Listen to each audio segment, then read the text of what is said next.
Right, so returning to not our current age, because actually our current age does have quite a bit of aggressions on borders and immigration around the world right now. So it's oddly like nothing has changed aside from the beheading issue and how they fight their wars. I did bring up this map. I thought it was clever. This is showing, you can almost see the connection where Charlemagne was going. He was trying to connect the Black Sea all the way to the ocean. And in order to do so, you can see right there at Rhine, the Rhine River, there is a spot. And that would have been possibly where he was trying to dig the 300 miles worth of canal to go straight through to the North Sea or Atlantic, so it was really a bridge across, a river bridge. Anyway, so we know he died of this fever. He died with all of these children and all of these concubines and all of these wives, and yet they still wanted to give him saint status, and the people adored him because he donated. He gave money away. From all of his conquests, he brought all of this, loads and loads of it back, So he definitely was a.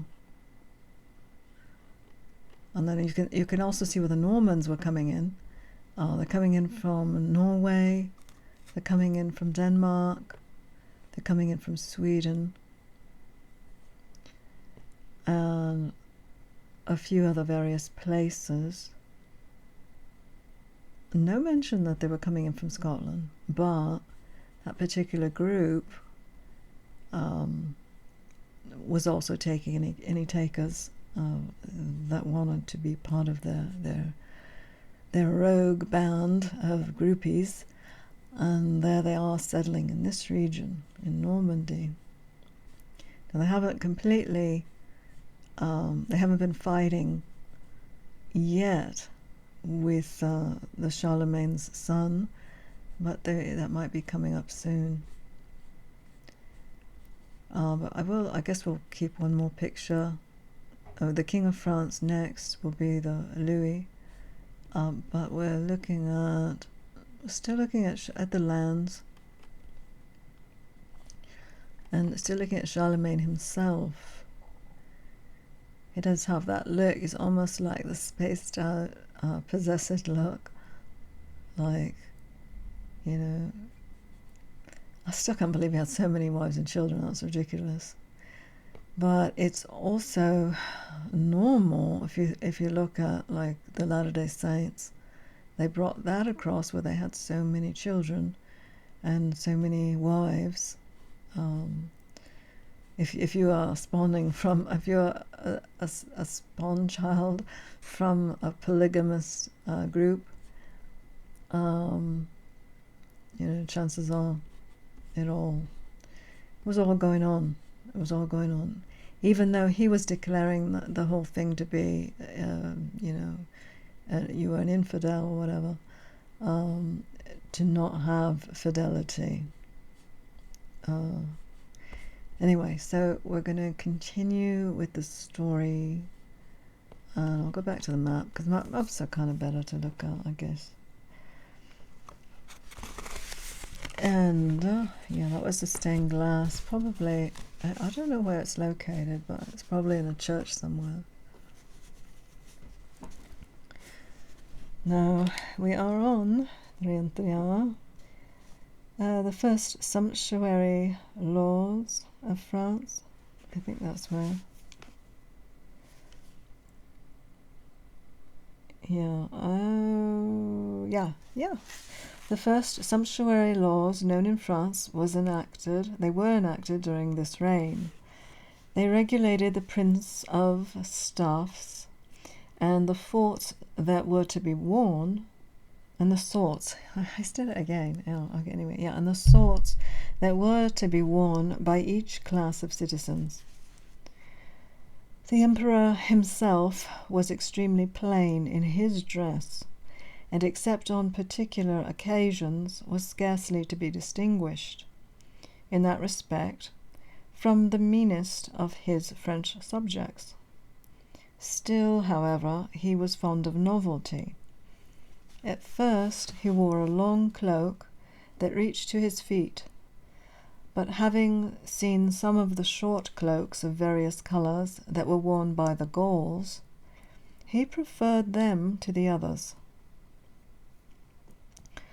which he then began to think were too troublesome. The conquest of Italy gave him a taste of silk cloths, adorned with rich fur, which the Venetians imported from the east. The emperor, says the monk of Saint Gall, at first suffered his subjects to follow their own inclinations in point of dress, from a persuasion that the example he set them would soon bring them back to the primitive simplicity of their ancestors. But finding that his courtier paid no attention to him, he at length determined to exert his authority, and accordingly enacted those laws above mentioned. So they're all wearing different things, and I'm still not sure if they're in the short skirts again.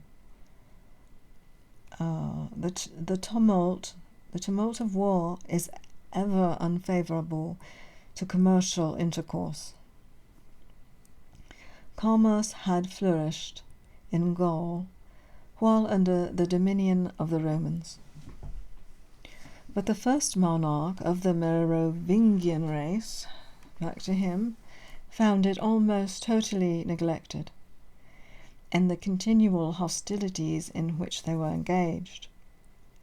They did not permit them to re-establish it in its ancient splendour. The depressions, however, which it experienced at the commencement of the monarchy, did not affect its annihilation. It even appears to have acquired a degree of vigour under the reign of Gontran, who, being displeased with the conduct of his nephew Childebert, forbade all communication between Burgundy and Austrasia. And under Clotaire II there was a company of merchants who went from the territory of Seine, under the conduct of Samon, to trade with the Sclavonians. During the reign of Dagobert I, there were a number of markets established for the purpose of facilitating commercial intercourse. But from it was a funny name, funny thing to put together, commercial intercourse. I guess capitalism, as now as how we would say it almost. From a capitulary of the 9th century, we learn that the French in the time of Charlemagne went in troops to traffic with the Sclavonians, the Avars or Huns of Pannonia, and the Saxons. And on these trading excursions, they were forbidden to use the use of arms. So they still, even with all of these wars with them, they even traded with them. Forbidden the use of arms. From the Chronicle of Fontenelle, it appears that even at the commencement of that emperor's reign, a regular commerce was established between the French and English. Oh, the English are getting into business with the French.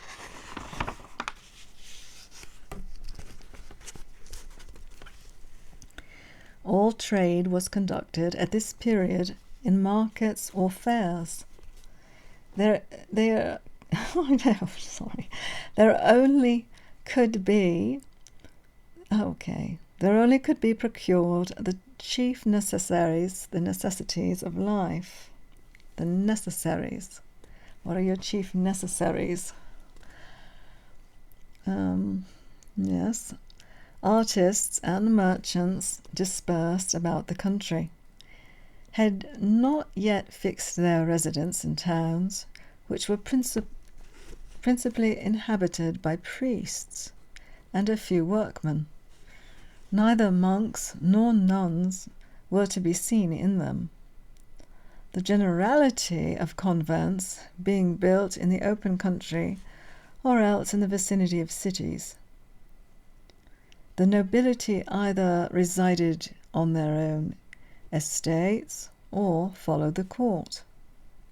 In order to remedy the inconveniences naturally arising from the separation of the members of community, numerous fairs were established, at which they attended for the purpose of buying and selling such articles as could not otherwise be procured or disposed of.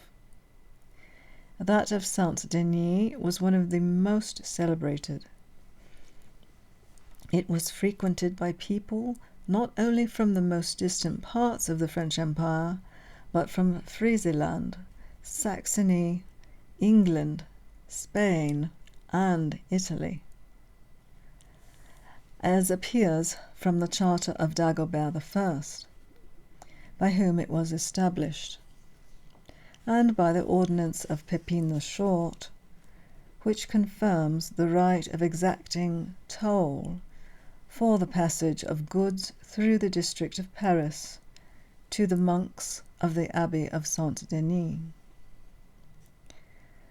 But though all commercial business was, generally speaking, confined to these fairs, yet were there some few towns that were famous for their trade and manufactories.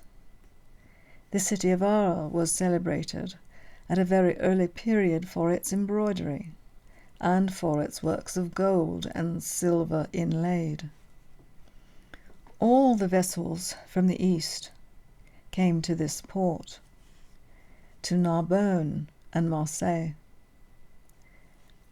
From Arles, a part of the riches imported in foreign bottoms, it does say that, in foreign bottoms, that can't be right, anyway, was sent to Trèves. They were conveyed by the Rhone to Lyon. From thence they were forwarded by the Saône and the Dour, D-O-U-X, and then landed and carried in carts to the banks of the Moselle. The prosperity of these commercial towns was interrupted by continual wars, which deterred the Asiatics and Africans from frequenting their ports. But under the Carlovingian monarchs, they again began to flourish. They then kept a certain number of vessels that were employed in trading to Constantinople, Genoa, and Pisa. The inhabitants of Lyon, in conjunction with those of Marseille and Avignon, were accustomed to go twice a year to Alexandria to purchase perfumes and other objects of merchandise, which they sold in Provence and in different parts of the kingdom. But commerce never flourished so much as under the reign of Louis the Gentle. Louis the Gentle. The son and successor to Charlemagne,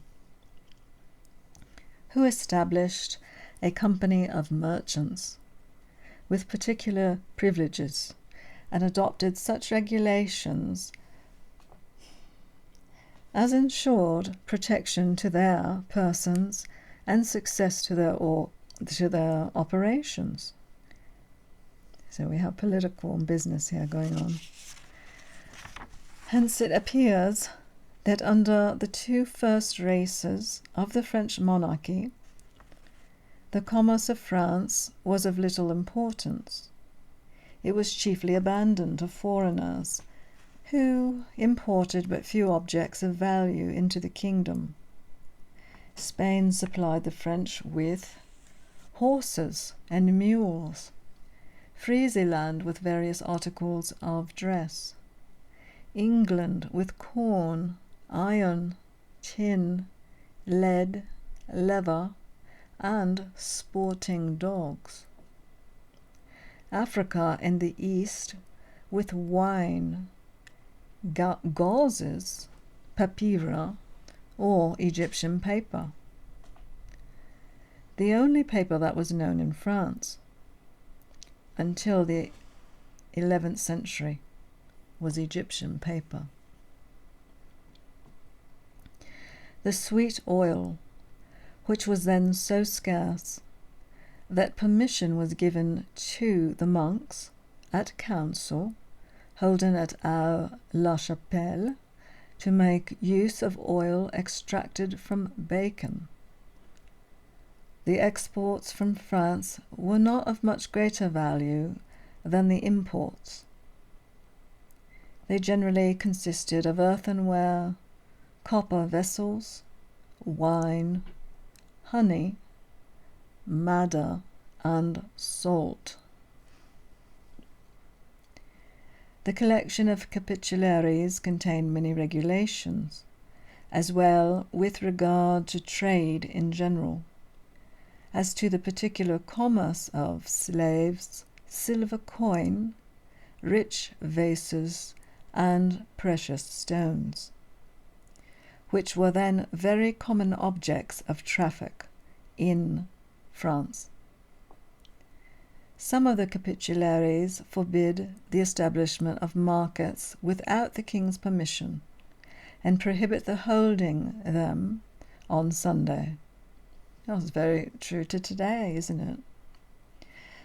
By others, rigorous punishments are decreed to those who shall sell slaves, who shall sell slaves in a clandestine manner, or deliver a Christian into the hands of Jews or pagans.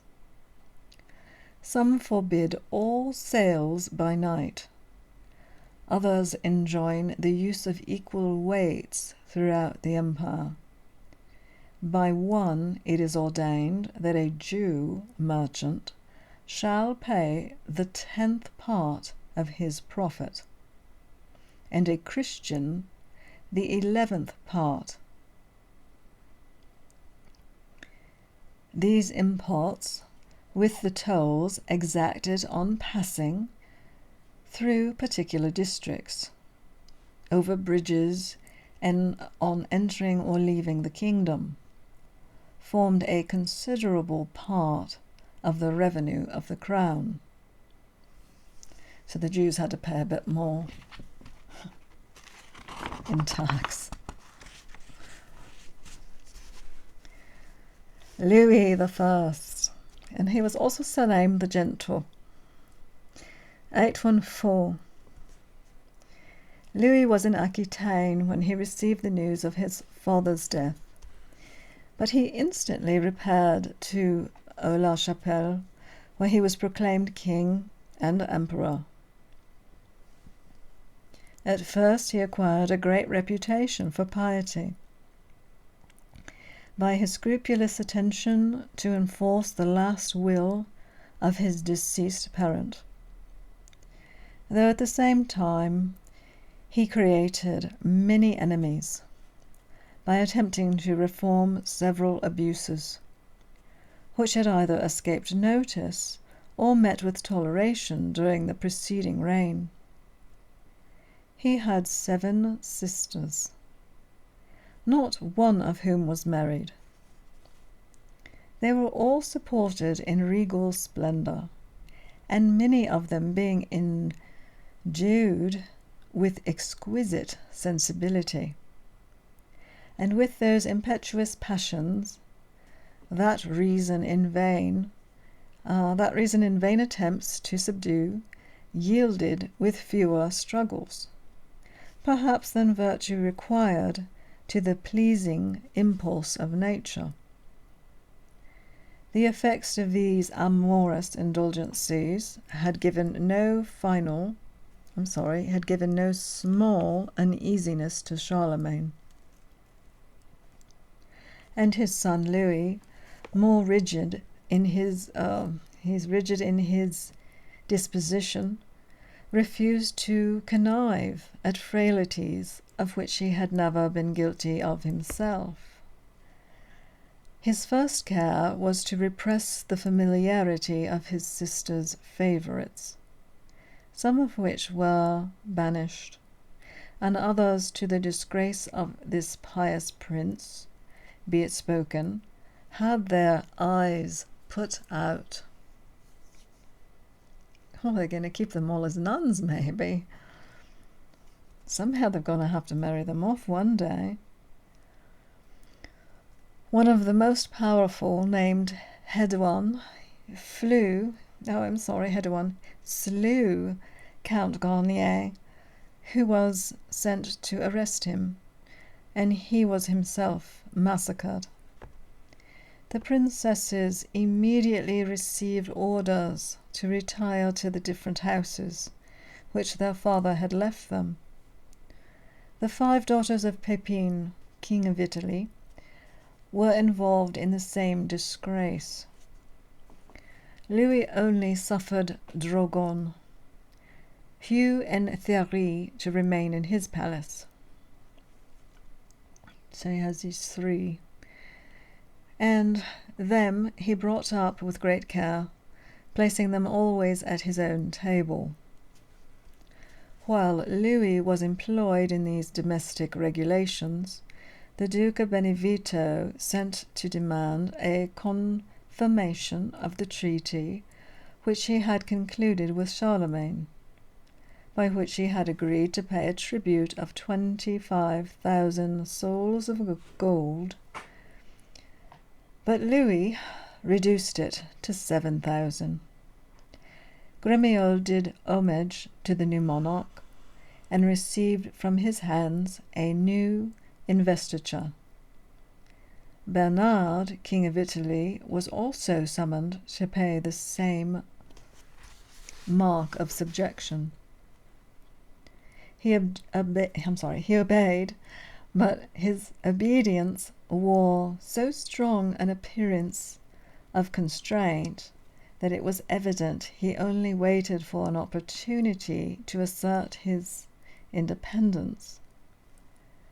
Louis took from him Adelaide and Vala, 2 grandsons of Charles Martel, who were the friends of his heart and the leaders of his council.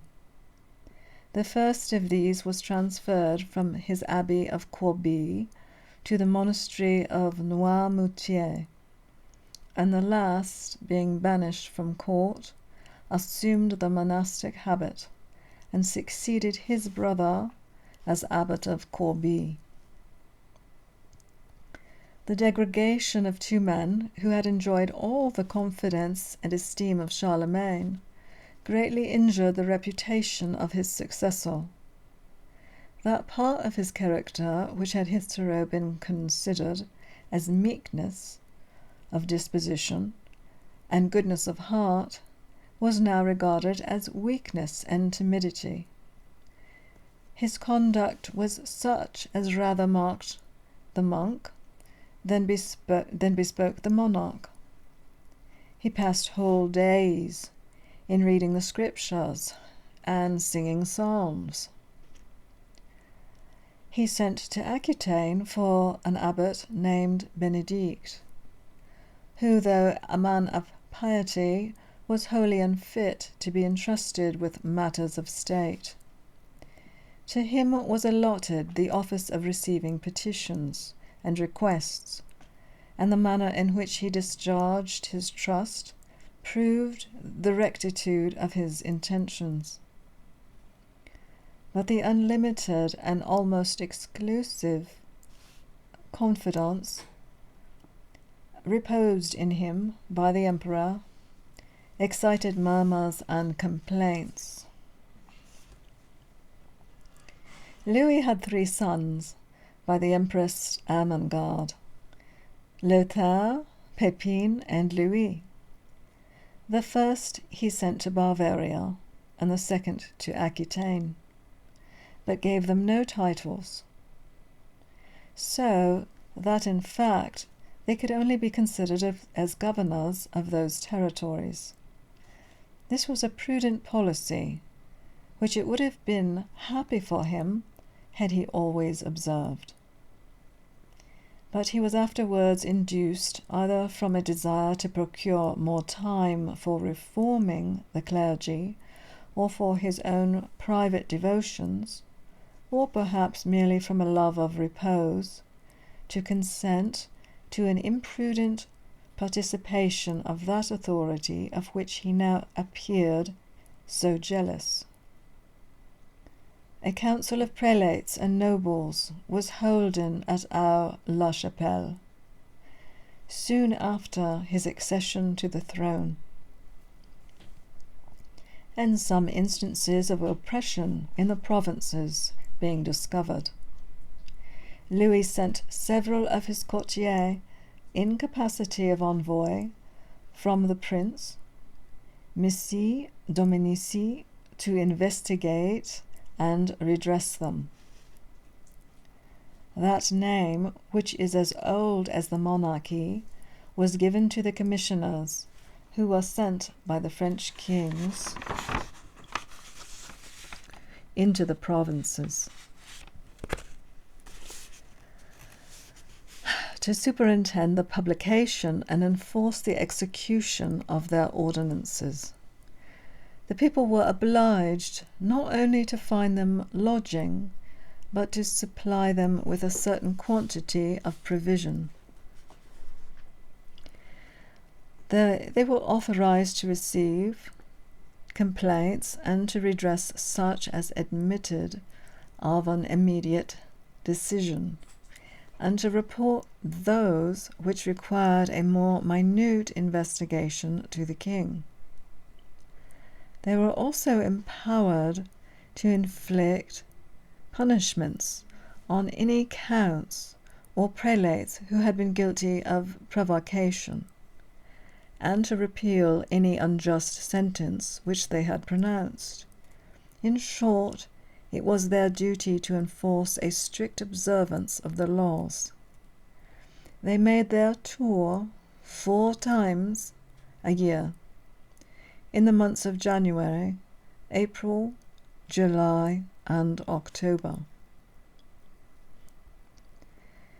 Their visits, we'll call them assizes, were always holden in an open place, which everybody had a right to enter.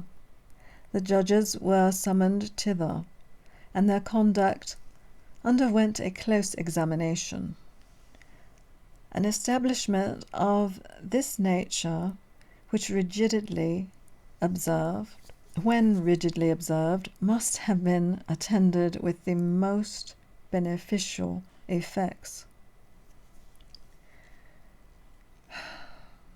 815. Immediately after the separation of the assembly of Aix-la-Chapelle, Heriot, oh yes, old Heriot, who governed a part of the kingdom of Denmark, came to claim the protection of Louis as his liege lord against the children of Godfrey, who had despoiled him of his dominions, apparently. The emperor, convinced of this justice of his position, ordered the Saxons to arm in his favor, and that brave people, having recently been restored by Louis to certain rights of which his predecessor had deprived them, evinced their gratitude by the alacrity with which they obeyed his commands. Having traversed the Elbe and the Eider, they entered Denmark, laid the whole country to waste, and restored the exiled monarch to his lost inheritance. Okay, so somehow Denmark was laid to waste again. Oh, for the first time in this book. Some commotions of the Gascons and Slavonians threatened to interrupt the tranquility of the empire. This is in 816. But the latter was speedily reduced to submission by the liege, the authority of the Duke, whom Louis had appointed to govern them. In the meantime, Pope Leo died and was succeeded by Stephen, who assumed the pontificate without waiting for the emperor's confirmation of his election. He made the Romans, however, take an oath of fidelity to that monarch, to whom he paid a visit at Rheims. And Louis, desiring to be consecrated by the hands of the sovereign pontiff, that ceremony was performed in the church belonging to the Abbey of Saint-Remy, when Stephen placed a rich crown on his head, which he had brought with him from Rome, and another of inferior value on that of the Empress Ermengarde, on whom he also bestowed the appellation of Auguste. In 817, Pope Stephen died soon after his return to Italy. He was a very short-lived pope. And Pascal I, without deigning to solicit the consent of the emperor, an imitation of his predecessor, seated himself in the apostolic chair. Louis expressed great resentment at this presumptuous invasion of his rights, and all Rome was alarmed at his threats. But the humble excuses of the artful priest soon appeased his indignation, and he was induced to confirm his election, protesting, however, at the same time, that any familiar infringement on his just prerogatives should be severely punished. This same year, Louis assembled a council at Aix-la-Chapelle, at which several regulations were adopted, with regard to canons, the canonels, and monks.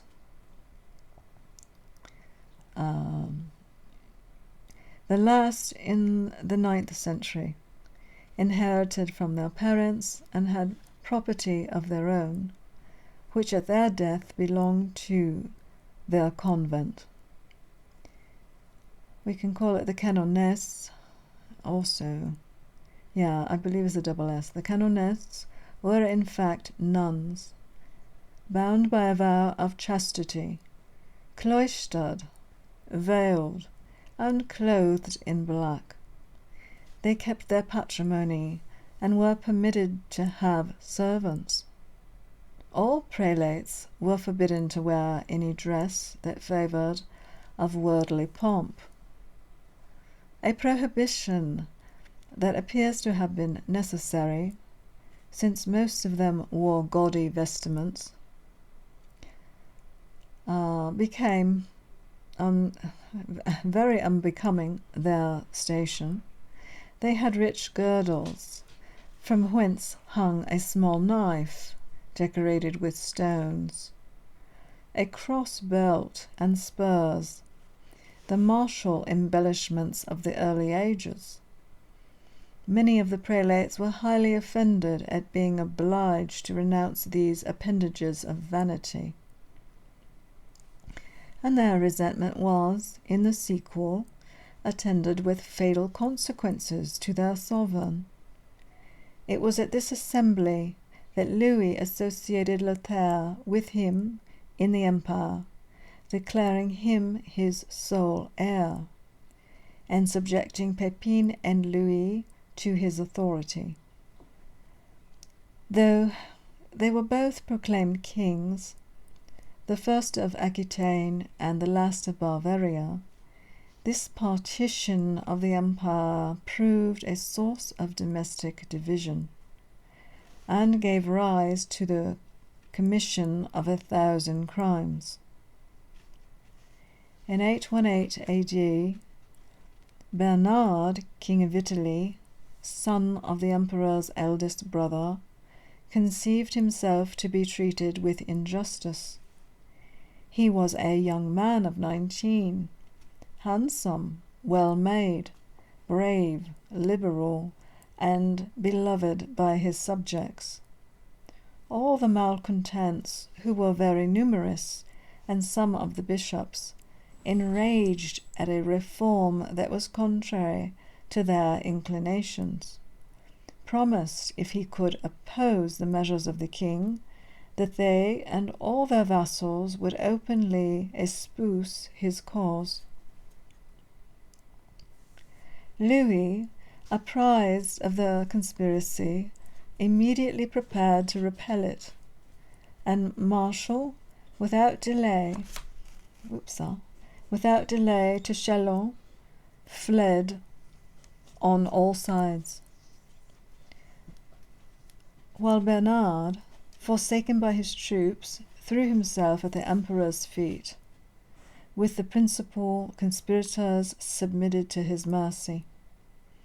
They were all tried, and their guilt being confirmed by their own confessions. Bernard and the nobles were condemned to die, and the bishops were degraded and confined in a monastery. But as a great mark of indulgence, the sentence of the former was mitigated, and they were permitted to purchase their lives with the loss of their eyes.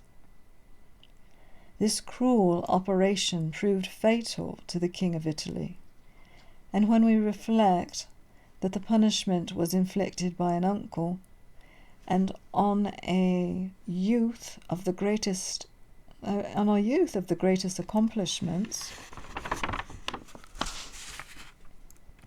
and most amiable mind, we cannot but think that it was greatly disproportioned to the offence, and betrayed a want of feeling and humanity in Louis that accorded but ill with his avowed respect for the doctrine and precepts of Christianity. Though the three princes, Drogon, Hugh, and Thierry, the youngest sons of Charlemagne, they took no part in this revolt. Yet Louis, afraid that they might one day be tempted to follow so pernicious an example, ordered them to be shaved and confined in different convents. 819. Bernard's revolt was succeeded by several other insurrections, which, though they indicated a radical weakness in the government, were attended with no bad consequences. Brittany reduced to submission in less than 6 weeks, and received a duke from the hands of the emperor. The king of the Abodrites was taken in the first campaign and deprived of his crown. The Duke of Gasson experienced a similar fate, and the governor of Lower Pannonia, though more determined, was not... He was not more successful. Oh, gosh. I hate to interrupt these sentences. I know they're so long to keep track of. But the most disastrous events which distinguished the year were the death of Ermengarde and the marriage of Louis with Judith, descended from the nobles of Bavaria and the dukes of Saxony, but whose beauteous form and splendid accomplishments concealed an ambitious mind, the source of equal calamities to her comfort to her consort and the empire.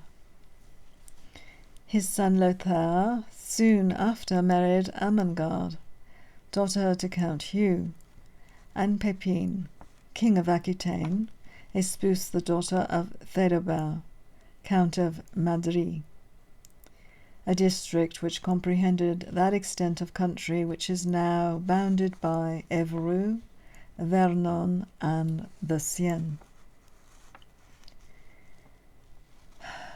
In 822, the rejoicings which attended the celebration of these nuptials were inadequate to stifle in the mind of Louis the rising dictates of remorse. The cruelty and injustice of his conduct to his nephew, his brothers, and to Adelard and Valar, the friends of his father, preyed upon his spirits. So he had done all of these wrongs, so it's preying upon his spirits, and proved a continual interruption to his repose. A national assembly was convened at the palace of Attigny, and there, in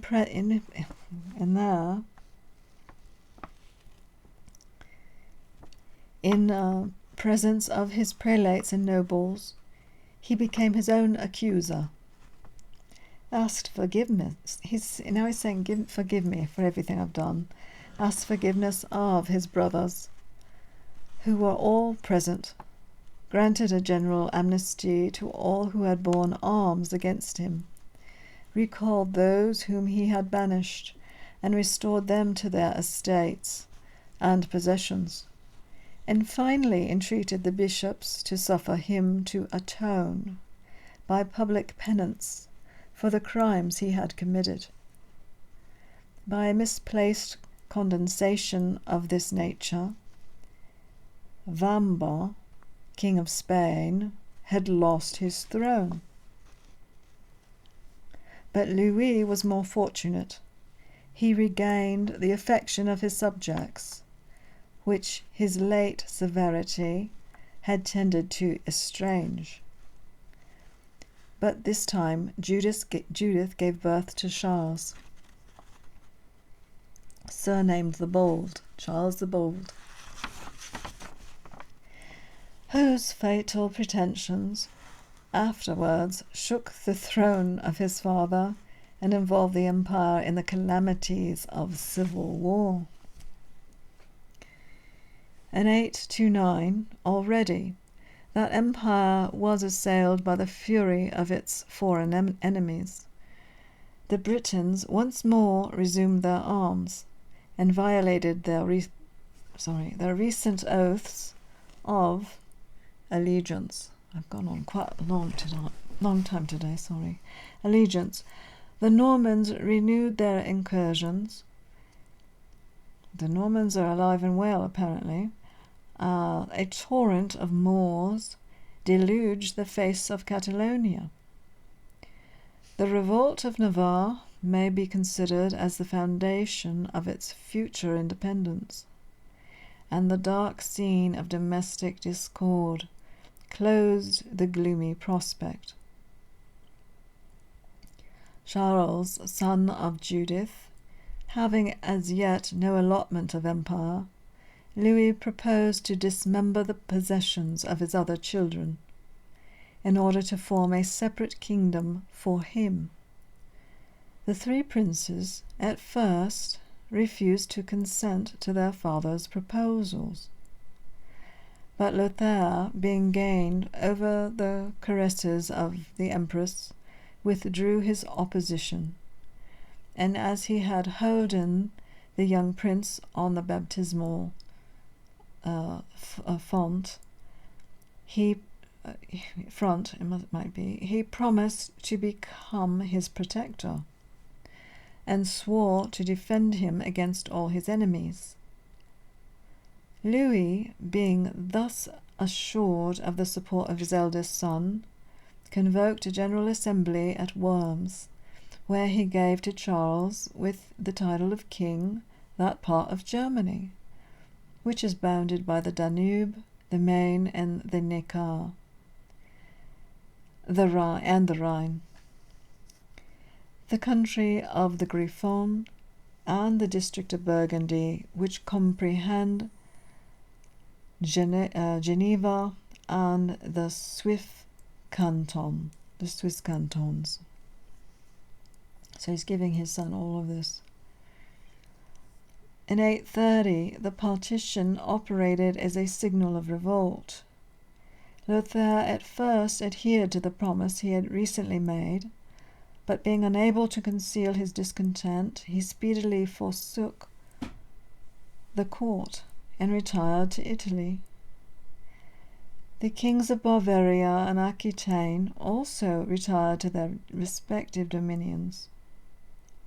The prelates and nobles murmured at being obliged to violate the oaths they had taken to admit no change in the first partition of the empire, without the consent of the parties concerned, an oath with which the emperor himself had authorized by his example.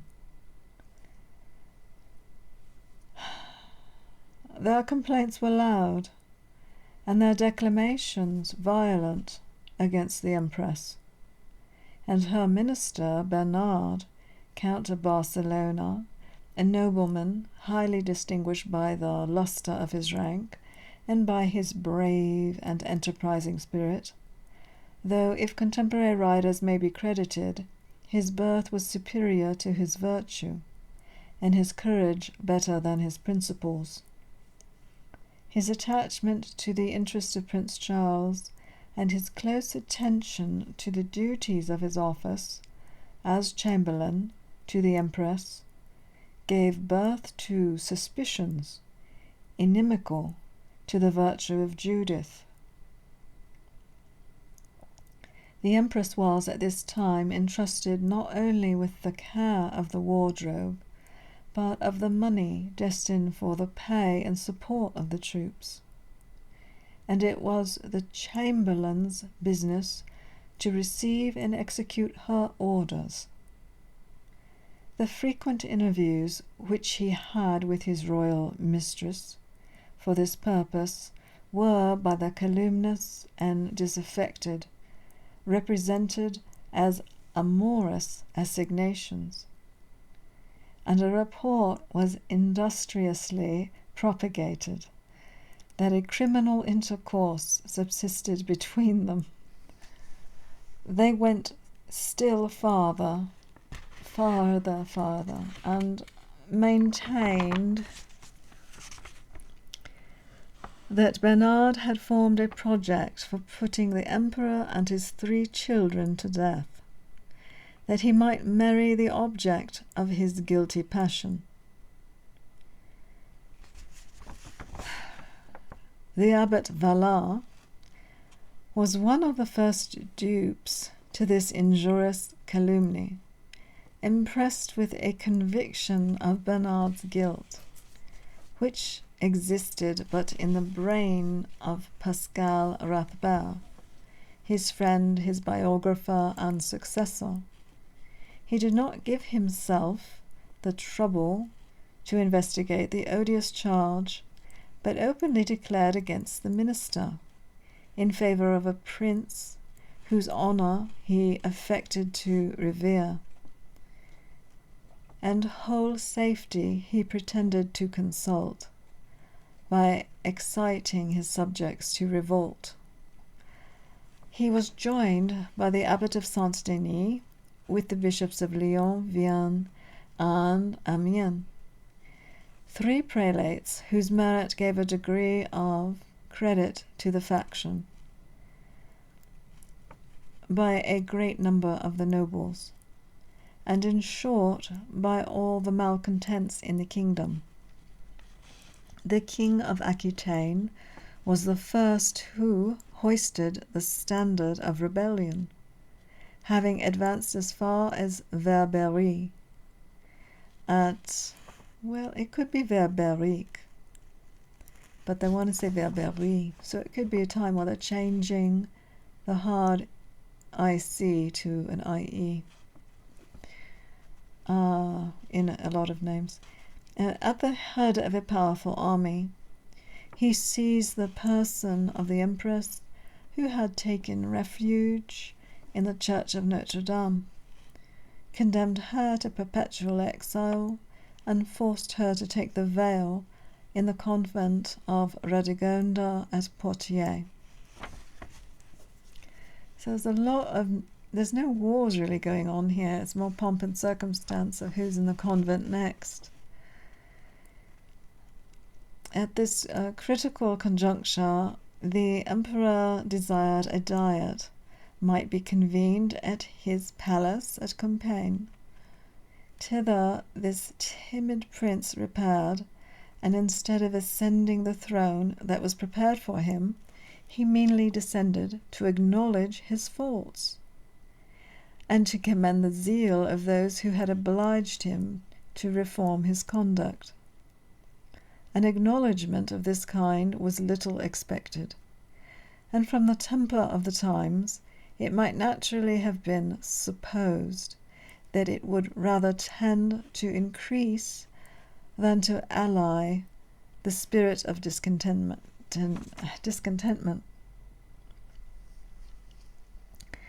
It had, however, a contrary effect, and produced some transient gleams of returning loyalty. But the arrival of Lothaire gave a new aspect to affairs, and Louis, with his son Charles, was compelled to surrender at discretion of the rebels, who affected to treat him with profound respect, but were particularly careful to secure his person.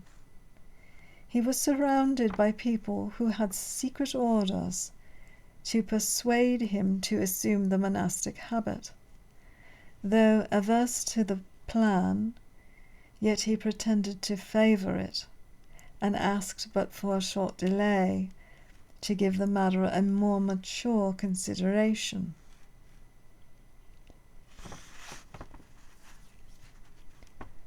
During this interval, a monk named Gombard, who possessed a bold and enterprising spirit, undertook to release his sovereign from the state of captivity in which he was kept by his sons.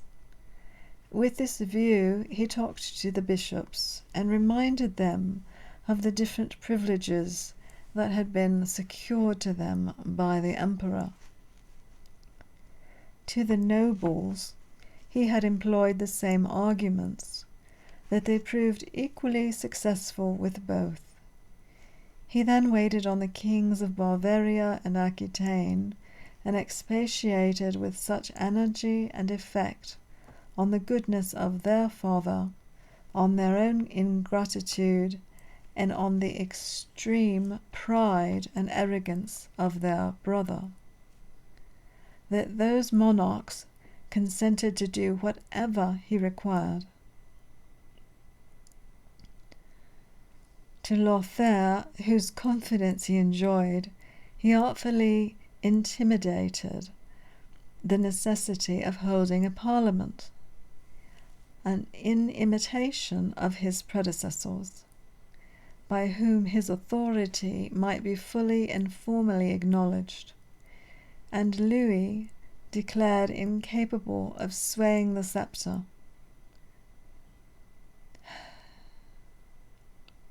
So Louis really apparently can't be king. He just can't for some reason. The young prince listened to him with attention, and it was accordingly decided that the diet should be holden at Nimeguen, and that every one should repair to it unarmed. Notwithstanding this prohibition, the abbot of Saint Denis went accompanied by a number of armed men, but he was immediately ordered to leave both the palace and the town, and the severity he experienced alarmed the factitious, whose schemes, well, they could be factitious. The factitious will say, It alarmed them, whose schemes were entirely frustrated by the steady zeal of the Germans. These declared themselves to openly be in favour of their old master, and their numbers were so great that Lothair began to think his person was in danger. Stimulated by his fears, he threw himself at the feet of his father, and invoked the protection of him, whom he had so recently oppressed. In the breast of Louis, the resentment of the sovereign gave way to the tenderness of the parent, and overcome by the submission of his son, he publicly pronounced his pardon. The principal conspirators were tried by the assembly and received sentence of death.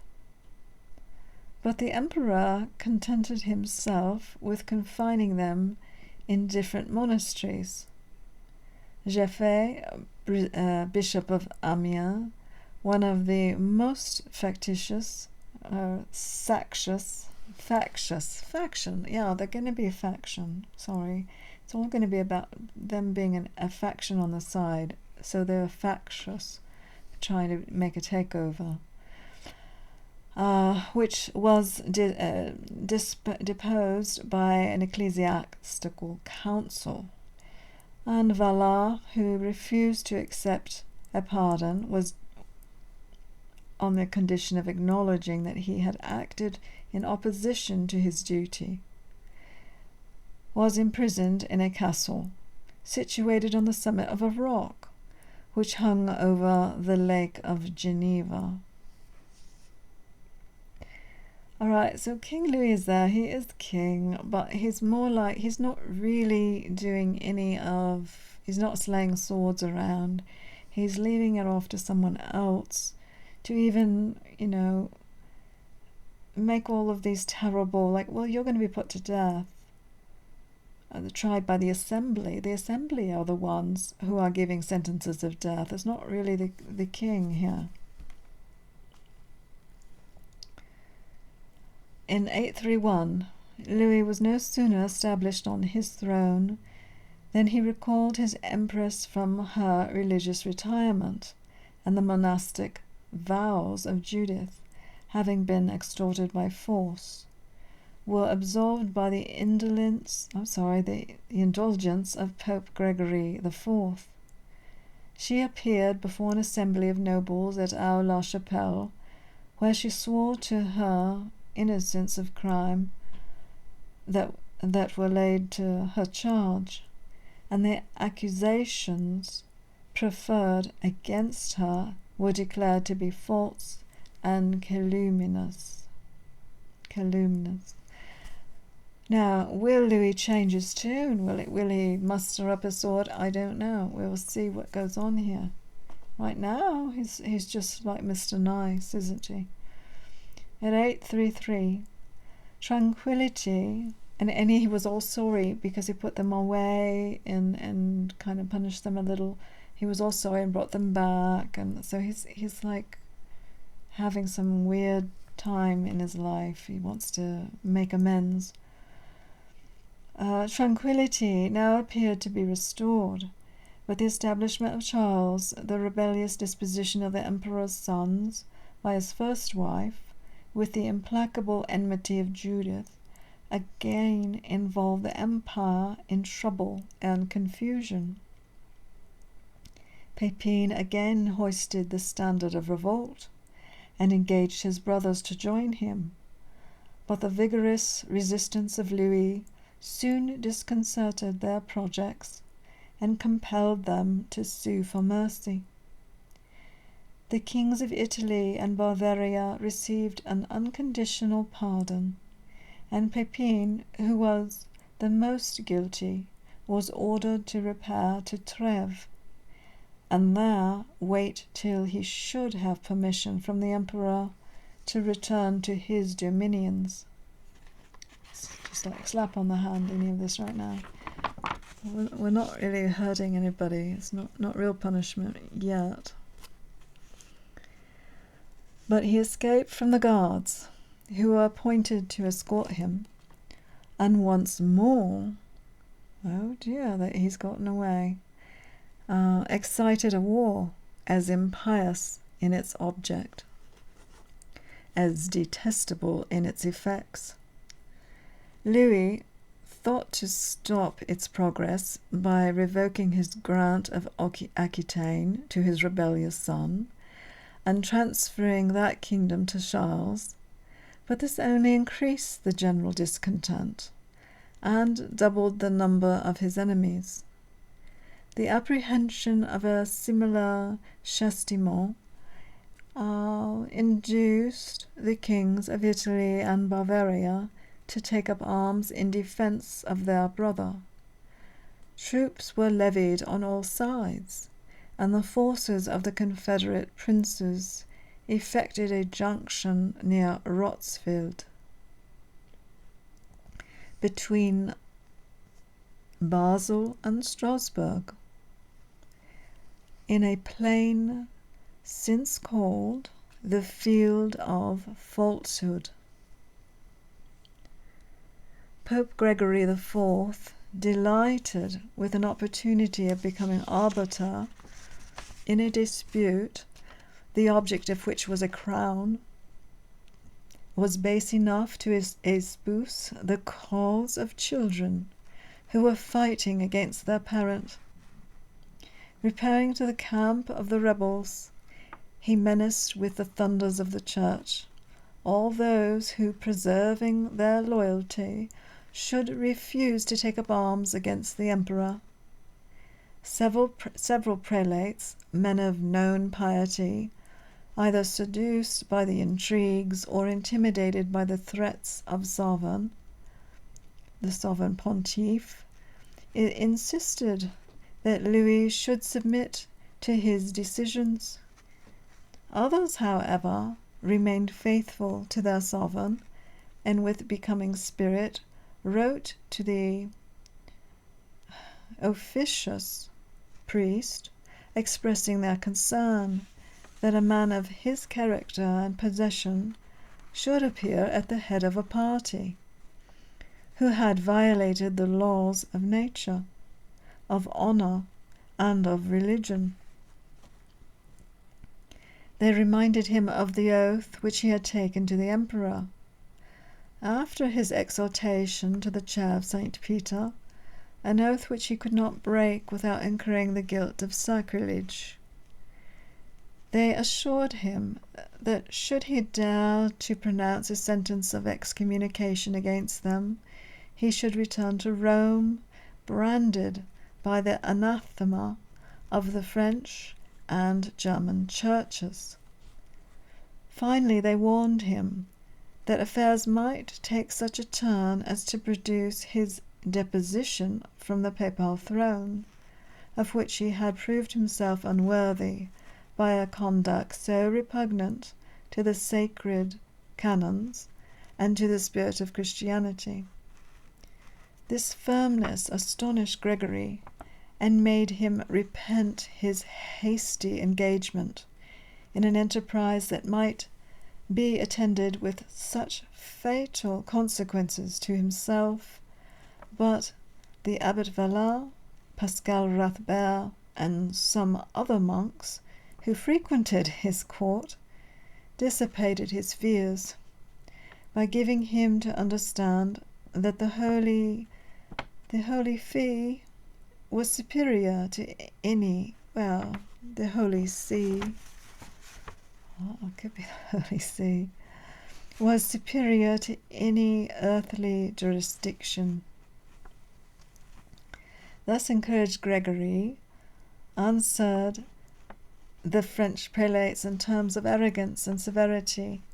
He dared to assert that the imperial was inferior to the papal power, openly declaring against the emperor, obscuring his conduct, and disclaiming all obligation, except that of reprehending him whenever he should forget his duty.